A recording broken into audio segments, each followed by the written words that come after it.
Ang unang bagay na ginawa mo pagkatapos mong mabuhay muli, ay ang hukayin ang libingan ng campus beauty na si Leo Rockzu. At humiga sa loob ng kabaong para yakapin ang kanyang bangkay. Saka mo walang tigil na pinaghahalikan ang kanyang malaseresang labi. Dahil pagkalipas ng 2.5 araw, isang kakaibang kapangyarihan ang darating. Sa oras na iyon, lahat ng mga kaluluwa ng patay ay muling mabubuhay.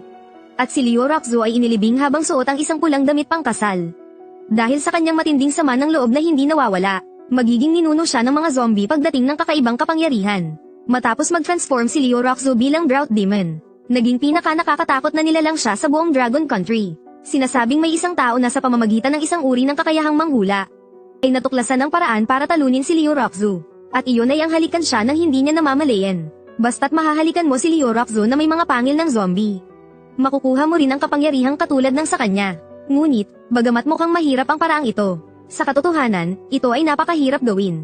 Huwag mo nang isipin na halikan siya. Dahil kahit lumapit ka lang ng kaunti ay gagawin kanyang tuyong bangkay. Kaya naman, sa loob ng ilang dekada ng apocalypse, walang sino man ang nakagawa sa paraang ito. Ngayong nabuhay kang muli, syempre, susubukan mong makuha ang kapangyarihan ni Leo Rockzu. Kung sakaling magtagumpay ka, ikaw ang magiging pinaka-nakakatakot na nilalang sa buong katapusan ng mundo. At buo rin ang iyong kumpiyansa. Sa ngayon, si Leo Rockzu ay isa pa lamang bangkay. Hindi pa siya nagiging isang tunay na Drought Demon. Hindi ba't nangangahulugan iyon na maaari mo siyang halikan kahit paano mo gusto? Para makasiguro, nagpasya kang pumasok sa kabaong ng mas maaga. Hahalikan mo muna siya sa loob ng 3 araw at 3 gabi. Puno ng pananabik, direkta mong binuksan ang takip ng kabaong. Marahil dahil sa impluensya ng kakaibang kapangyarihan, walang anumang senyales ng pagkabulok sa katawan ni Leo Rockzu. Nakapikit ang kanyang mga mata na parabang natutulog lamang siya. Halos malunod ka sa paghanga sa kanyang napakagandang mukha. Pagkalipas ng 2.5 minuto, sa wakas ay natauhan ka. Mabilis mong itinapon ang pala at humiga sa loob ng kabaong. Napakapayat ng katawan ni Leo Rockzu.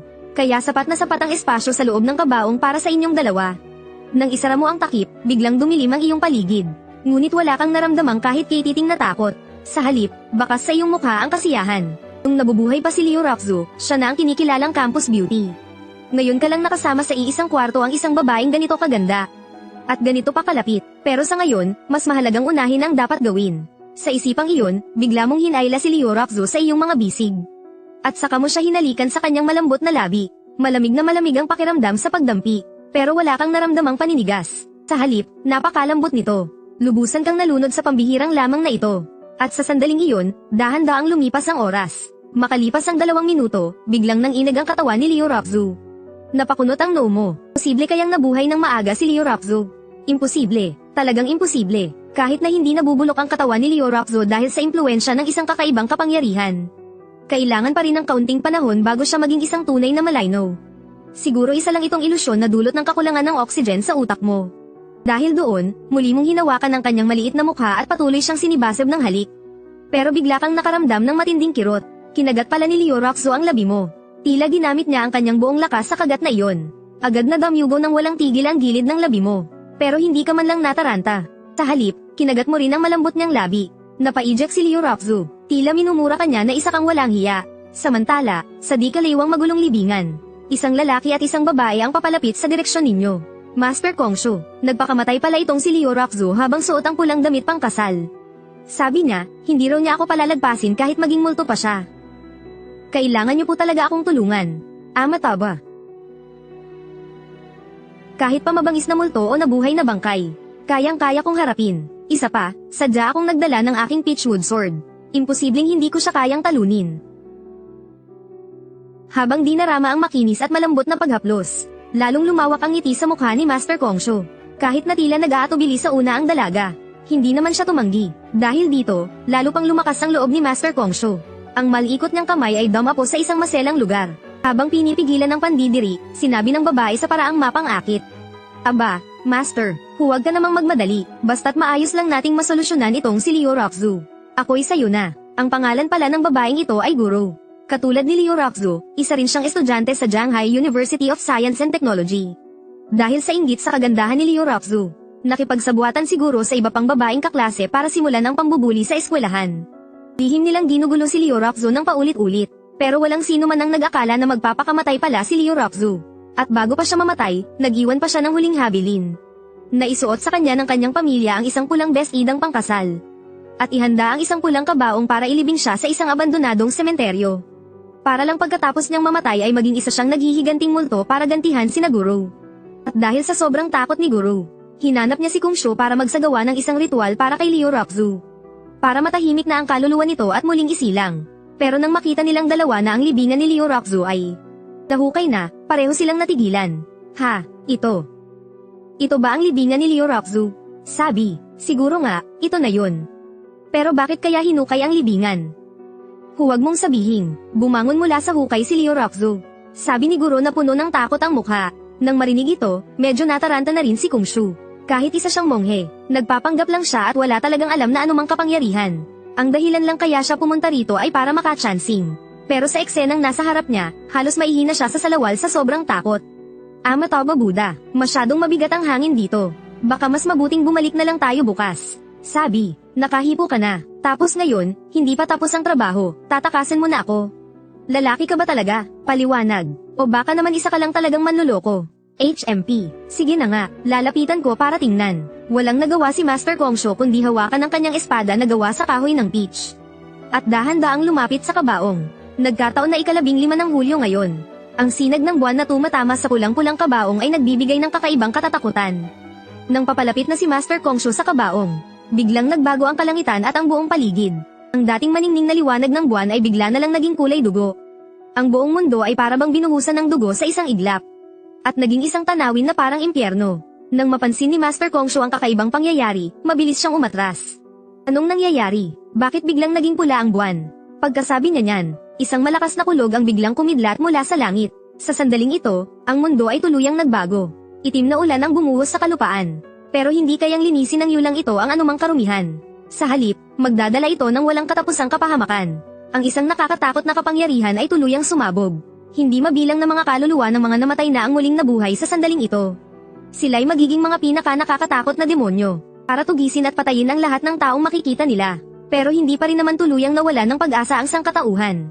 Matapos mabuhay ang mga kababalaghan, tuldok-tuldok-tuldok, ang bawat guhit ng dugo ay kumakatawan sa isang malakas na kapangyarihan. Mayroon pang ang kayang magpalabas ng ilang guhit ng dugo ng sabay-sabay. Ang mga taong ito ay walang dadaang kabilang sa mga pinakamalalakas. Sa sandaling ito, nang makita ni Master Kongsho ang lahat, tuluyan na siyang nataranta. Wala na siyang pakialam kung mabubuhay o mamamatay siguro. Itinapon niya ang hawak at tumakbo para iligtas ang sarili. Sumigaw rin siguro at mabilis na sumunod sa kanya. Sa sandaling iyon, ay kakaibang nangyari rin sa loob ng kabaong. Nakita na lang na naglalabas ng kakaibang enerhiya ang buong katawan ni Liu Rockzu. At ang kanyang buong katawan ay lalong uminit. Para siyang nasusunog. Wala ka ng oras mag-isip. Hahalikan mo na lang muna siya. Agad mong hinawakan ang ulo niya at hinalikan siya ng madiin. Pero pagdikit pa lang ng mga labi ninyo, may napansin kang mali. May matutulis na pangil na pala sa bibig ni Liu Rockzu. Ito ang mga pangil ng isang vampira, walang duda. Sa mga sandaling ito, ang kanyang katawan ay patuloy na dumaranas ng isang kakaibang pagbabago. At ang ganitong klaseng pagbabago ay nangyari rin sa iyo. Sunod-sunod na nakakatakot na kapangyarihan ang umatake sa iyo. Sa isang iglap lang, naramdaman mo ang sakit na tumatagos hanggang sa kaibuturan ng iyong mga buto. Para bang bawat selula sa iyong buong katawan ay pinupunit. Ang iyong kaluluwa ay tila tinutusok ng mga karayom. Sa ilalim ng marahas na kapangyarihan, unti-unting nanigas ang iyong katawan. Ang pagkakaroon ng immortal na katawan ang unang hakbang para maging isang Jiangshi. Ngunit agad mong napansin na mayroong mali. Dahil napansin mong unti-unti nang lumalabo ang iyong kamalayan.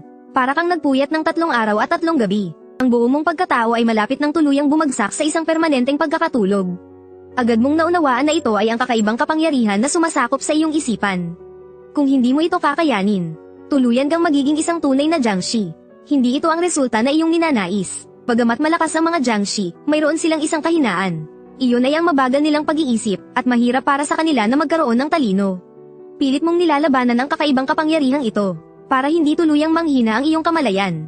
Pagkalipas ng 2.5 minuto, ang iyong katawan ay wala ng bahid ng kulay. Mapatla na parang isang pirasong puting papel. Ang iyong mga balintataw ay naging kulay dugo rin. Sa gitna ng pagiging katakatakot nito ay may kasamang matinding pagnanais na pumatay. Maging sa iyong likuran ay tumubo ang isang pares ng itim na mga pakpak. Nagawa mong makaligtas, at nakuha mo pa ang kapangyarihan ni Jiang Chen. Sa mga sandaling ito, sa wakas ay naunawaan mo na ang iyong kasalukuyang kalagayan. Si Liu Rockzu ay naging isang Hanmei, habang ikaw naman ay naging si Jiang Chen. Si Jiang Chen ay isa sa 4 na dakilang hari ng mga patay. At siya rin ang pinakamalakas na hari ng mga patay. At saka, sa ilang mga alamat, si Jiang Chen daw ay nabuo mula sa pinakadalisay na dugo ng maalamat na si Pango. Kahit na hindi ito totoo, Walang dadang ipinapakita nito kung gaano kalakas si Jiang Chen. Halos mabaliw ka sa tuwa habang nararamdaman mo ang kapangyarihan sa iyong katawan. Isang napakalakas na kapangyarihan na sinamahan pa ng talino ng isang buhay na tao. Sa mundong ito, sino pa ang makakapigil sa iyo? Agad mong sinipa ang takip ng kabaong at lumabas mula rito.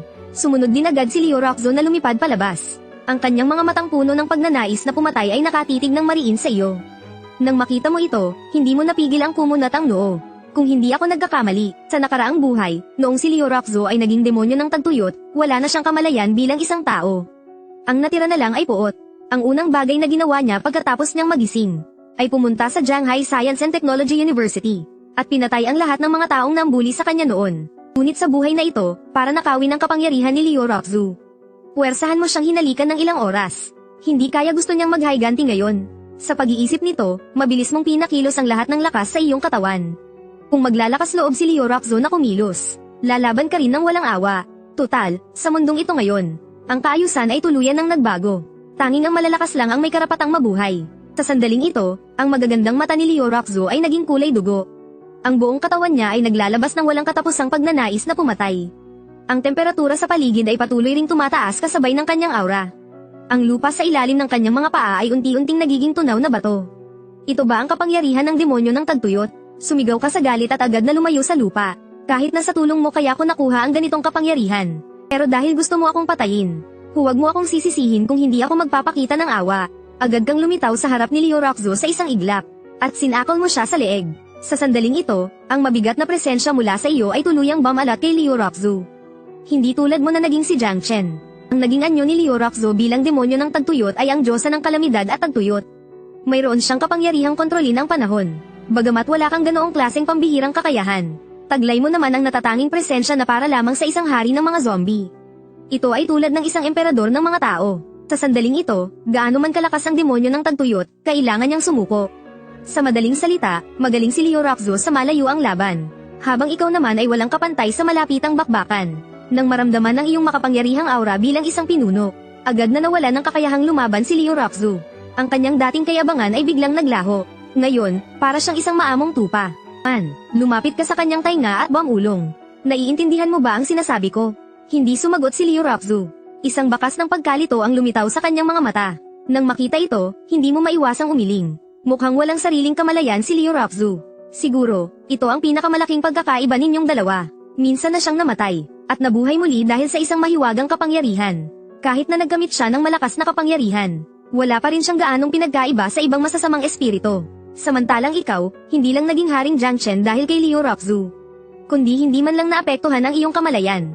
Kung ganun, sakto, susubukan ko ang bago kong kakayahan. Pagkasabi niyan, kinagat mo ang leeg ni Liu Rockzo. Ang kanyang leeg na parang sa isang sisna ay napakahaba at balingkinitan. Kahit na matapos mamatay at maging isang halimaw, napakaganda pa rin niya at kaakit-akit. Wala kang ipinakitang anumang awa. Diretsong bumaon ang matatalas mong pangil sa kanyang leeg. Biglang nanginig ang katawan ni Liu Rockzo. Pero sa harap ng iyong kapangyarihan, wala siyang kakayahang lumaban. Makalipas ang 2.5 minuto, dahan-dahan mong binitawan si Liu Rockzo. Bilang isang Jiang Chen, mayroon kang 3 kakayahan. Unang kakayahan, aura ng hari. May kakayahan itong supulan ng lahat ng bagay. At kaya rin itong gawing zombie ang mga buhay na tao. At mag-iwan ng marka ng amo at alipin. Ikalawang kakayahan, immortalidad. Napakalakas ng pisikal na katawan. At kayang magpagaling gamit ang sariwang dugo. Ikatlong kakayahan, ebolusyon sa pamamagitan ng pagpatay. Pumatay ng mga nilalang para palakasin ang sarili ng walang masamang epekto. Ang ginamit mo kay Liu Rockzo kanina ay ang unang kakayahan, ang aura ng hari. Si Liu Rockzo ay isa ng zombie, at halos magkapantay lang ang lakas ninyo. Hindi ka rin sigurado kung kaya mong mag-iwan ng marka ng amo at alipin sa kanya. Kaya naman, tinitigan mo si Liu Rockzo mula ulo hanggang paa. Hindi mo pa siya nasuring mabuti noon. Ngayong tinititigan mo siyang maigi, hindi mo maiwasang humanga sa iyong isipan. Si Liu Rockzo, mapakatawan man o itsura, ay nasa pinakamataas na antas. Ang mapatla niyang pisngi na walang bahid ng dugo, ay nagpapakita ng isang kakaibang uri ng ganda. Sabay nito, nakatingala rin sa iyo si Liu Rockzo. Nagkatitigan kayo, biglang nagkaroon ng koneksyon sa pagitan ninyo ni Liu Rockzo. Napuno ng galit ang iyong puso. Tagumpay, dahil sa koneksyong ito, maaari mo nang utusan si Liu Rockzo na gawin ang kahit ano. Yung tipong hindi siya kailanman susuway. Sa pagkakataong ito, kayong dalawa lang, isang lalaki at isang babae. Kung sa taong mahina ang pag-iisip, malamang ay may gagawin na siyang kung ano. Pero wala kang ganoong iniisip. Kahit na gagawin mo man, hindi ngayon ang tamang panahon. Dahil kanina, habang nasa loob ka ng kabaong, narinig mong may papalapit sa labas. At narinig mo ng malinaw na malinaw ang kanilang usapan. Biglang nanlamig ang iyong tingin. Kung ganoon, tuldok, tutulungan muna kitang maghiganti. Pagkasabi niyan, tumingin ka sa malayo. Matapos makuha ang kapangyarihan ni Jiang Chen. Ang iyong mga kakayahan ay mas malakas ng ilang dosenang beses kaysa sa isang ordinaryong tao. Sa isang tingin pa lang, natukoy mo na kung nasaan sila. Ang tumatakas na sina Master Kongshu at Guru. Agad mong iwinasiwas ang iyong mga pakpak at lumipad patungo sa kanilang dalawa. Samantala, si Liu, na naging alagad mo na, ay tuwang-tuwang sumunod sa iyo. Samantala, 1 kilometro ang layo, si Master Kongshu. Matapos ang 2.5 minuto ng walang tigil na pagtakbo, ay halos mailuwa na ang kanyang bituka sa pagod. Habang hinihingal ng malalim, palinggan-lingon siya sa kanyang likuran. Buwisit kang monghe ka, hindi ka talaga maaasahan. Iniwan mo kong mag-isa dun. Natakot kasi ako, sagot ni Master Kongshu na parabang siya pa ang nasa katwiran. Bigla siyang ngumiti ng may pagkamanyak. Mataba, binibini, kahit pa bumangon mula sa hukay si Liu Roxu, hindi rin siya makakahabol kaagad. Kaya bakit hindi na lang tayo? Kung totoong natalo niya si Liu Roxu, aba, papatulan ko rin tong isang to. Tutal, kahit sino pa ang banat pa rin yun. Hindi na rin ako lugi, pero sa pinapakita niya ngayon, nakakainis talaga, nang akmang magagalit na siguro. Pero bigla niyang nakita ang nasa likuran ni Master Kongshu. Mula sa lupa, dahan-daang gumapang palabas ang isang bangkay. Napasigaw sa takot siguro. Nanlambot ang mga binti niya at napaupo na lang siya sa lupa. Anong nangyari? Lumingon si Master Kongshu sa likuran niya na may pagtataka. Halos ikamatay niya sa takot ang kanyang nakita. Dahil ang nasa harap niya ay isang nagpupumiglas na demonyo. Sumigaw si Master Kongshu, hinayla siguro at tumakbo. Pero 2 segundo pa lang silang tumatakbo, bigla siyang huminto. Dahil sa sandaling iyon, napapalibutan na sila ng mga demonyo. Nakita niya ang hindi mabilang na demonyo na gumagapang palabas mula sa lupa. Umaabot sa 10-10 ang bilang nila. Ang mga demonyong ito ay mga mababang uri lang ng halimaw at walang sariling pag-iisip. Ang alam lang nila ay pumatay ng pumatay. Tuluyan ng nataranta siguro nang makitang padami ng padami ang mga demonyo sa paligid. Master, kaya mo ba sila? Bilis, patayin mo na ang mga halimaw na yan. Pagkarinig nito, nautal-yutal lang si Master Kongshu at walang masabi. Magaling lang siya sa panloloko at panggagancho. Pero kapag totoong demonyo na ang kaharap, hindi na niya alam ang gagawin. At isa pa, tila walang katapusan ang mga demonyo sa harap nila. Padami sila ng padami. Punyeta, bahala na. Naglakas loob si Master Kongshu. Mahigpit niyang hinawakan ng kanyang Pitchwood Sword. At direkta niya itong isinaksak sa katawan ng isang demonyo. Pero walang naging epekto ang Pitchwood Sword sa demonyo. Punyeta, sana pala hindi ako sa Shopee bumili ng Pitchwood Sword. Sabi ni Master Kongshu na may halong pagsisisi. Pero huli na ang lahat. Hindi nagatubili ang mga demonyo. Parang isang malaking alon, sabay-sabay nilang dinumog si Master Kongshu.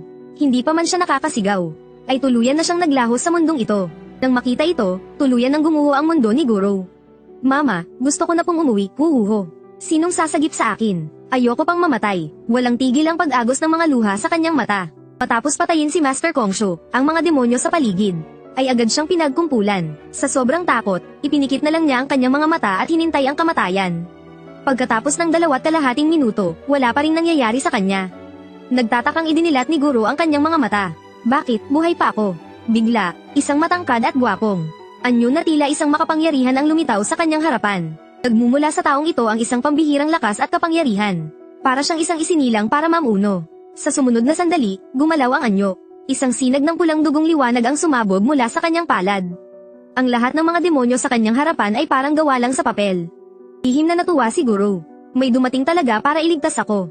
At ang dumating, syempre, ay walang iba kundi ikaw, na napakagwapo. Sa loob lang ng 2.5 segundo, tinapos mo na ang lahat ng mga demonyo. Ang mga demonyo ay mayroon ding sistema ng ranggo. Mula sa pinakamataas hanggang sa pinakamababa, ito ay ang A, B, C, D, E, F, G. At itong mga demonyo sa harapan niya, kahit na marami, ay pawang mga pinakamahihinang F-class na demonyo lamang. Salamat sa pagligtas sa akin. Ako si Guru. Pwede ko bang malaman kung anong pangalan mo? Tanong ni Guru habang nakatitig sa iyo na may pagkahumaling. Lumingon ka at tinignan si Guru. Hindi naman pangit ang kanyang itsura. Maituturing siyang isang pambihirang dilag. Kaya lang, dahil sa matinding takot, nagmukha siyang sobrang haggard. Ang magandang makeup sa kanyang mukha ay kumalat na rin. Hindi mo kailangang magpasalamat sa akin. Ayoko lang na mamatay ka kaagad, iyon lang. Ha, ganito ba talaga magsalita ang mga malalakas, laging may malalim na kahulugan? Sabi, Kuya Pogi, Superman ka ba? O isa kang maalamat na cultivator? Pwede mo ba akong protektahan mula ngayon? Gagawin ko ang lahat para sa'yo. Sabi niya habang marahang idinidikit ang sarili sa braso mo. Dahil madalas siyang mag-ehersisyo, maganda ang pangangatawan ni Guro. Kahit sinong normal na lalaki, ay tiyak na bibigay sa tukso ni Guro. Pero ang kaso, hindi ka normal, model. Ang iyong mga braso, naging unan na ng libo-libo. Ang iyong mga labi, tinikman na ng 10,000 libo. Sa huli, isa ka lang namang walang kwentang piraso ng laman. Napadaing sa sakit si Guro. Tumingin siya sa iyo, puno ng hinanakit ang mukha. Pogi, anong ibig mong sabihin? Tuldok, nasasaktan mo ako. Wala lang. Hindi sapat ang lakas ko. Hindi kita kayang protektahan. Pero may kaibigan ako. Baka magkakilala kayo. Sigurado akong kaya kanyang protektahan. Sino? Nasa likuran mo lang siya. Ha?